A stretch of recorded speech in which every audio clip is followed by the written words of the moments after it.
Hi, welcome back to the channel. I thought I'd do a quick video on my top 10 tips for tapering. And for those of you who might be sort of beginner runners, tapering is the period between your sort of peak training weeks and then leading into the actual race day. So generally it can be between 2 weeks to 1 week, depending on how big the race is. And yeah, the main aim for it is to focus on feeling the best that you possibly can on race day so that you can perform at your best. So basically in at number 1 for my top tip is sleep.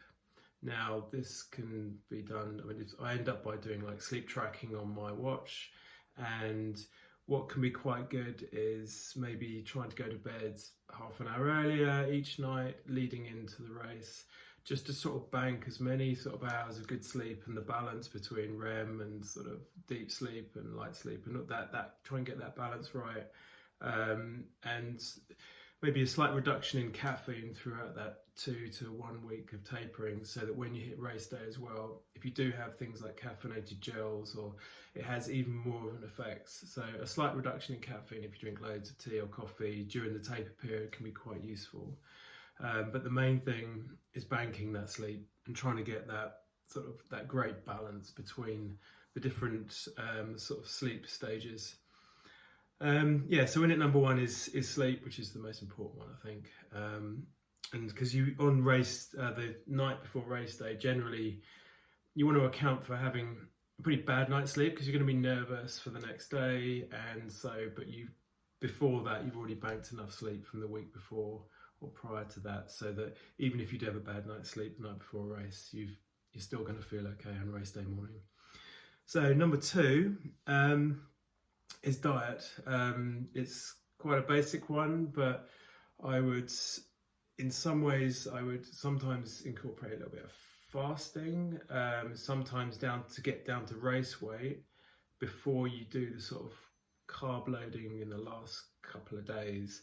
And so with diet as well, it's just make sure you've got high vitamins, minerals, all that sort of stuff, just so you can not get ill and have a really healthy diet, not too much sugar leading into that 2 weeks, and save all that for sort of the night before when you want to recharge your sort of glycogen stores.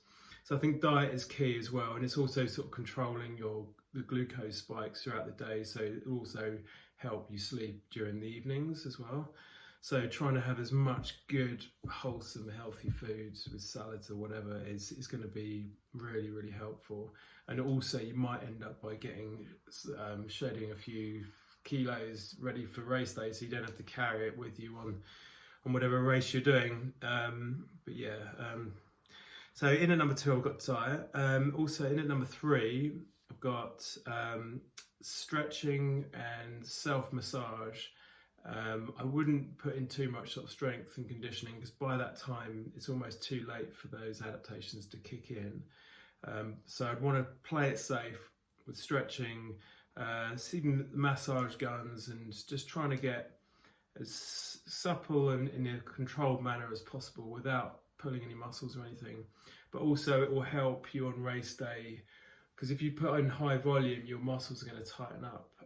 So really try and stretch them out in the taper period, and it might end up by increasing your stride length.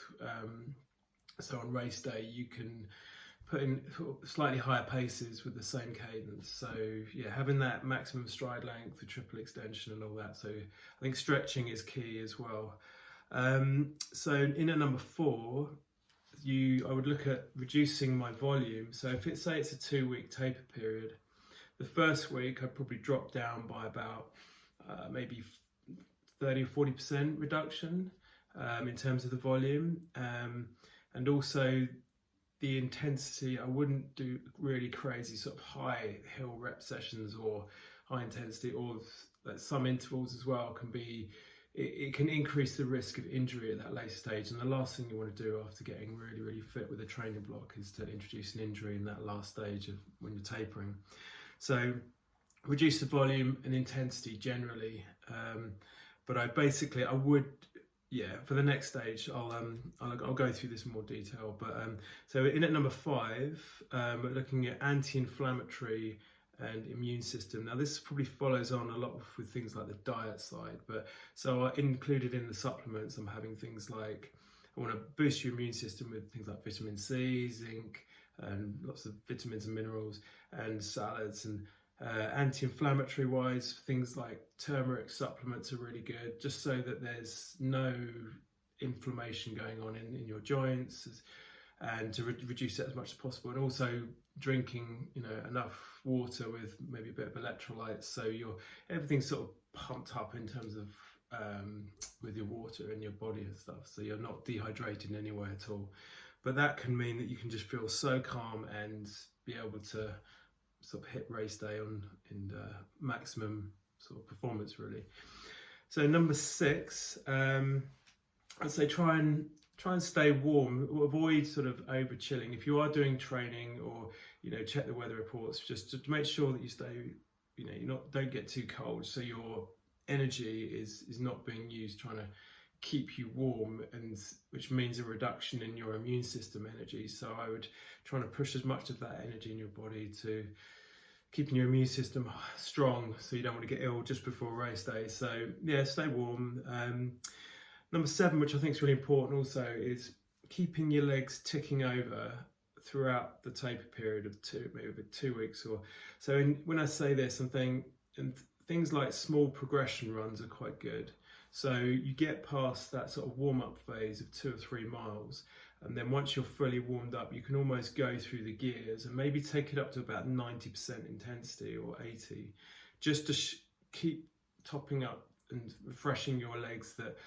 That's the sort of intensity level that they need to get up to on race day, but doing the sort of minimum amount, that it's kind of keeping everything ticking over, but at the minimum amount of effort going into it to reduce the amount of chance of getting injuries. So I like the idea of getting progression runs are quite nice, because it's all smooth, there's no sudden transitions in pace, and you ramp up, and then by the end of it you've got a really high turnover, which is the way you want to sort of perform on race day. But definitely take it, sometimes even like a half an hour or 5k, or maximum maybe a 10k or something, but do that and then have a rest day, and then another. It's a reduction in overall intensity, but it's good to keep things ticking over, definitely. So yeah, you get past that heart rate splat, and then it also clears the lungs as much as possible, because I personally when I go running, I need to clear my lungs. There's lots of sort of phlegm comes up, but after that, everything's moving, then I feel absolutely amazing once I'm fully warmed up. So it's keeping all that flowing, really. Next thing, 1 or 2 days leading in, I'll be looking at hydration and electrolytes, but then also getting the high carbs in, so you sit there on race day with your glycogen stores maxed out, and so that you've got the maximum sort of amount stored in there, in terms of sort of the last bit of carb loading. And on race day, I'd avoid having big breakfasts and stuff, so all of that should be done maybe the night before, so you can sort of store it over the day or so. So yeah, also number 9, there's researching the race as much as possible, so you're psychologically prepared for it, as well as all the physical training as well. So have a pace plan, a travel plan, distance and the elevation maps, sort of know them off by heart. Maybe you can with waterproof paper, if it's like an ultra, you can write down the mileage points of where the biggest hills start, so you can prepare yourself and save the energy ready for the big hills. And also things like latest GPX file on your watch. Make sure your watch is all configured properly for race day. You haven't got any random alerts that are going to throw you a bit. Strip it back a bit from the training sort of data screens back to sort of race day screens if you want to do that as well. And also come up with maybe your ABC goals sort of thing, and so that you're going to go in there and hopefully you're going to smash it on race day. So that's, yeah, there's a lot of research goes into the race and the pack and all that sort of stuff, or if it's a shorter race you won't need that. But and then last of all, I think with the last training runs in those last few weeks, I would practice good form. even if you're going slower, maybe just think of running tall, leaning from your sort of ankles and knee drive, all that sort of stuff, and just really focus on your core and your posture, and so that you're, just because effectively you might be going slower, but it's always good to top your form up, because once you really start pushing the pace, that's when you really get up onto your forefoot. But I think that practicing form, even at low intensity runs, can be quite useful, because it's easy with low intensity just to sort of slouch a bit and just plod along. But in some of those last few runs in the taper period, I think the practicing form can be really useful, especially in those later miles of race day when you really need it, when you want to start pushing the pace. Sort of standing tall and trying to keep that form going, it will put you in good stead. And anyway, thanks for listening, and I hope your training's going well. Bye.